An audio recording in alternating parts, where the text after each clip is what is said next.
అందరికీ శుభోదయం. ముందుగా Adinarayana academy official YouTube channel మిత్రులందరికీ నమస్కారం.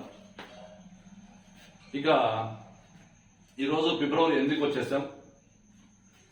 ఫిబ్రవరి 23వ తారీఖు అంటే మహా అయితే ఇక్కడ ఒక 12 రోజులు, అక్కడ ఒక 2 రోజులు వేసుకోండి. ఒక 15 రోజులు మహా అయితే, ఇంకా 15 రోజులు లేదు.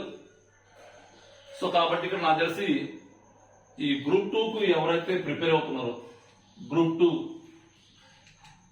ఈ చివరి స్లాగ్ డేస్ లో, చివరి రోజుల్లో మనము క్రికెట్ ఆడేటప్పుడు కూడా స్లాగ్ ఓవర్స్ ఉంటాయి.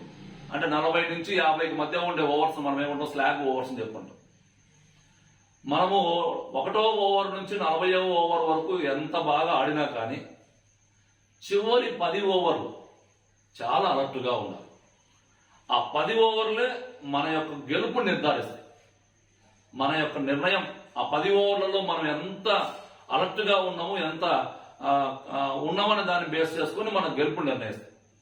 కాబట్టి చివరి 15 డేస్, చివరి 15 రోజులకు ఎంతకాలం నుంచో మనం గ్రూప్ టూ అని ఎదురు చూసే మిత్రులందరికీ చివరి రోజులు వచ్చేసాం. మనం చివరికి వచ్చేసాం.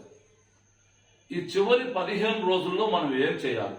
ఫస్ట్ ఈ 15 రోజుల్లో మన మిత్రులందరికీ చాలా మందికి డౌట్ ఏంటంటే, గతంలో మనము ఈ గ్రూప్ 2కు సంబంధించి ప్రిలిమ్స్ అప్పుడు already exam date, exam centre కు సంబంధించి మనము ఆప్షన్స్ ఇచ్చేస్తాం. ఏ డిస్టిక్ లో నీకు exam centre, first option, second option, third option. అట్లా మనకు ఎగ్జామ్ సెంటర్, మెయిన్స్ ఎగ్జామ్స్ కి మనం ఎటువంటి ఆప్షన్స్ ఇవ్వలేదు. కాబట్టి మనం ప్రిలిమ్స్ లో ఇచ్చిన డిస్ట్రిక్ట్స్ ని బేస్ చేసుకుని మనకి ఎగ్జామ్ సెంటర్స్ కేటాయిస్తుంది ఏపీపీఎస్సీ. సో కాబట్టి ఇప్పుడు మనం కొత్తగా మనం మళ్ళీ తిరిగి అప్లై చేయాల్సిన అవసరం లేదు. ఆల్రెడీ అయిపోయింది కూడా ప్రక్రియ. రేపు సోమవారం, మంగళవారం అంటే ఐ థింక్ నాకు తెలిసి 10వ తారీఖు, 11వ తారీఖుల్లో 10, 11వ తారీఖులో నుంచి సోమవారం నుంచి బుధవారం మధ్య ఒకరోజు అటు హాల్ టికెట్స్ కూడా రాబోతున్నాయి. రేపు సోమవారం నుంచి బుధవారం మధ్య మనకు హాల్ టికెట్స్ కూడా రావడానికి అవకాశం ఉంటుంది. అంటే next week maximum hall ticket వచ్చేస్తాయి మనకు. అది సోమవారమా, మంగళవారమా, బుధవారమా, గురువారం ఏదైనా కానీ next week maximum hall ticket రావడానికి అవకాశం ఉంటుంది. కాబట్టి హాల్ టికెట్ డౌన్లోడ్ చేసుకున్న తర్వాత ఈ 15 రోజులు మనం ఏం చేయాలి అంటే, ఇంకా నేను ఆ టెస్ట్ రాయలేకపోయాను, లేకపోతే ఈ టెస్ట్ రాయలేకపోయాను, అక్కడ గ్రాండ్ టెస్ట్ రాయలేదు, ఇక్కడ గ్రాండ్ టెస్ట్ రాయలేదు అనే నిరుత్సాహం నుంచి బయటకు రండి. ఫస్ట్ మీరు ఏం చేయాలంటే, ఈ 15 డేస్ మీరు ఇన్ని రోజులు ఏవైతే సిన్సియర్ గా చదివారో, మీ సొంతగా నోట్స్ రెడీ చేసుకొని ఇన్ని రోజులు మీరు ఏవైతే చదివారో ఆ చదివిన అంశాలని ఒక సిస్టమేటిక్ గా రివిజన్ చేయండి. ఈ 15 డేస్, ఈ 10-15 రోజులు అంతా కూడా మీరు చేయాల్సిన పని ఏంటంటే బాగా రివిజన్ చేయండి. తర్వాత అందరూ కూడా ఉదయం 9:30 నుంచి 12:30 మధ్య, మధ్యాహ్నం 2:30 నుంచి 5 గంటల మధ్య మీరు మీ శరీరాన్ని, మీ మనసుని ప్రశాంతంగా ఉండడానికి ప్రయత్నించండి. ఎందుకంటే ఎగ్జామ్ మనం జరిగే టైంలో చాలా మంది మధ్యాహ్నం పూట అన్నం తినేసి, లేకపోతే మధ్యాహ్నం పూట తినేసి పడుకునే వాళ్ళు చాలా మంది అలవాట్లు ఉంటాయి, నిద్రపోతారు కొంతమంది. సో వీటన్నిటి నుంచి కూడా మనం బయటపడాలి. కొంచెం ఉదయం 9:30 నుంచి కంపల్సరీగా మనం అలర్ట్ గా ఉండడానికి ప్రయత్నం చేయండి. అందుకే ఈ 15 డేస్ ఒక సిస్టమేటిక్ గా 8 o'clock కల్లా మీరు అంతా రెడీ చేసేసుకొని 8:30 నుంచి మీరు మీ స్టడీ చైర్ లో కూర్చొని 12:30 వరకు అదే మీకు అటెన్షన్ లో ఉండడానికి ప్రయత్నం చేయండి. మధ్యాహ్నం కూడా సేమ్ అంతే. 1:30 కల్లా మీరు స్టడీ చైర్ లో కూర్చోండి. 5 o'clock వరకు మీరు అదే అటెన్షన్ మెయింటైన్ చేయడానికి ప్రయత్నం చేయండి. ఇట్లా మీరు అలవాటు చేసుకోవాలి. నేను చెప్తున్నా కదా, ఇన్ని రోజులు ఎలా చదివామన్నది ముఖ్యం కాదు. ఈ 15 డేస్ మనం ఎటువంటి నిర్ణయాలు తీసుకుంటాము, ఎటువంటి అలవాట్లు మనం ఉంటాయో అనే దాన్ని బేస్ చేసుకుని మన ఒక విజయం ఆధారపడి ఉంటుంది. సో కాబట్టి మనం మంచి నిర్ణయాలు ఈ సమయం తీసుకోవాలి. ఏది కూడా నేను ఇది రాయలేకపోయాను, ఇంకా నేను ఒక బుక్ చదవాలి, కొత్తగా ఇండియా బడ్జెట్ వచ్చింది దాన్ని చదవాలి, ఇండియా సర్వే వచ్చింది దాన్ని చదవాలి, ఏం అవసరం లేదు. ఇవన్నీ ఇంకా మీరు ఇన్ని రోజులు ఏం చదివారో దాన్ని మాత్రం పర్ఫెక్ట్ చదువుకోండి.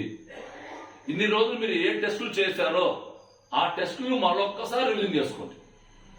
ఇక కొత్తగా నేను ఇప్పుడు రాయాలి అనుకునే ఆలోచన మాత్రం నుంచి దూరంగా రండి.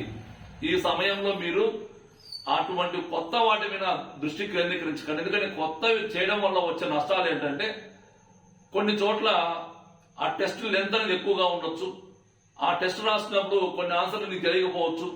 తెలియకపోవడం వల్ల ఏమవుతుందంటే నీలో ఆత్మవిశ్వాసం తగ్గిపోవచ్చు, నీ మీద నీకు నమ్మకం పోవచ్చు ఈ సమయంలో. కాబట్టి ఈ సమయంలో నీ మీద నీకు నమ్మకం ఉండాలంటే ఏం చేయాలి? నువ్వు రాసిన టెస్టులనే 4-5 సార్లు రాయి. ఇంకా నీకు కాన్ఫిడెన్స్ లెవెల్ పెరుగుతూ ఉంటాయి. నువ్వు చదివిన అంశాన్ని 4-5 సార్లు చదువు, ఇంకా నీలో ఆత్మవిశ్వాసం పెరుగుతుంది. కాబట్టి ఇక్కడ గ్రూప్ 2కు ప్రిపేర్ అయ్యే మిత్రులు ఈ 15 డేస్ చేయాల్సిన పనుల్లో మొట్టమొదటి పని ఏంటంటే కొత్త అంశాల జోలికి వెళ్ళకండి.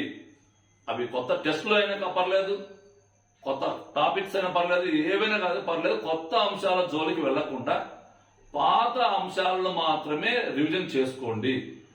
మీరు ఇన్ని రోజులు ఏవైతే టెస్టులు రాశారో వాటిని మాత్రమే ఇంకొకసారి అటెంప్ట్ చేయండి తప్ప కొత్త అంశాల జోలికి వెళ్ళకండి.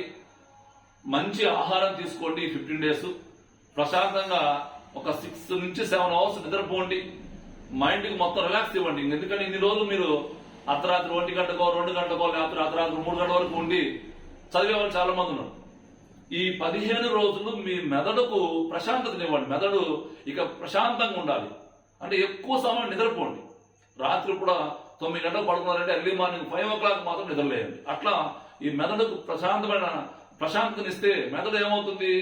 కూల్ అయిపోయి మనం జ్ఞప్తికి వచ్చే అవకాశం పెరుగుతుంది. అంటే క్వశ్చన్ చూసినప్పుడు ఆన్సర్ గుర్తొస్తుంది. మన మెదడుకు ఇక్కడ అవకాశం అంటే మెదడుకు మంచి ఏమంటారు దానికి రెస్ట్ చేయలేదనుకోండి, ఇంకా ఈ 15 రోజులు కూడా దాన్ని కష్టపెట్టారనుకోండి, ఎగ్జామ్ సమయానికి అది సరైన గుర్తుకు తెచ్చుకోదు. కాబట్టి మంచి ఆహారం తీసుకుంటూ కంటిన్యూ నిద్రపోండి. కొత్త అంశాల జోలికి వెళ్ళకండి. రాసిన టెస్టులు మాత్రమే మళ్ళా ప్రిపేర్ కాండి. ప్రశాంతంగా ఉండండి, పాజిటివ్ గా ఉండండి. నెగిటివ్ థాట్స్ జోలికి వెళ్ళకండి. ఎవరైతే మీరు మీ మనసు ఎంత హాయిగా ఉంటుందో ఆ హాయిగా ఉండే పనులు మాత్రమే ఈ సమయం చేయడానికి ప్రయత్నం చేయండి. సంగీతం వినడం కావచ్చు, ప్రశాంతంగా నిద్రపోవడం కావచ్చు, ఓకేనా, ప్రశాంతమైన టైంలో లేచి చదువుకోవడం కావచ్చు, ఇవి మాత్రం చేయండి. సిస్టమేటిక్ గా 9:30 నుంచి అంటే 9:30 ఎగ్జామ్ స్టార్ట్ అవుతుందంటే 8:30 నుంచి 12:30 వరకు మీరు అలర్ట్ గా ఉండాలి. మధ్యాహ్నం 1:30 నుంచి 5:30 వరకు 5 గంటల వరకు మీరు అలర్ట్ గా ఉండాలి. డే మొత్తంలో ఈ టైంని మాత్రం మీరు మేనేజ్ చేసుకుంటూ ప్రశాంతంగా నిద్రపోతూ మంచి పౌష్టికాహారం తీసుకుంటూ, ఓకేనా, మరి మీ దగ్గర ఉండే అంశాల మొత్తాన్ని ఒక్కసారి మళ్ళీ రివిజన్ చేసుకుంటూ ప్రశాంతంగా ఉండడానికి ప్రయత్నం చేయండి. సోమవారం నుంచి హాల్ టికెట్ల ప్రక్రియ స్టార్ట్ కాబోతుంది. కాబట్టి వీటన్నింటిని కూడా తీసుకొని పాజిటివ్ దృక్పథంతో ముందుకు వెళ్లి అందరూ కూడా విజయం సాధించాలని మరొకసారి ఆధార్ అకాడమీ కోరుకుంటుంది తప్ప కొత్తగా టెస్టుల జోలికి వెళ్ళకండి, ఉన్న వాటిని చేయండి. కొత్త అంశాల జోలికి వెళ్ళకండి, ఉన్న వాటిని రివిజన్ చేయండి.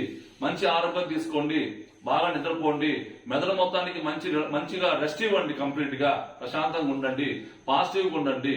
కొత్త అంశాల జోలికి వెళ్లి మీ యొక్క ఆత్మవిశ్వాసాన్ని మీరు తగ్గించుకోకండి. ఈ అంశాలన్నింటినీ కూలంకషంగా ప్రయత్నం చేసుకోండి. మరొకసారి అందరికీ మరి ఆల్ ది బెస్ట్ తెలియజేసుకుంటూ థ్యాంక్ యూ.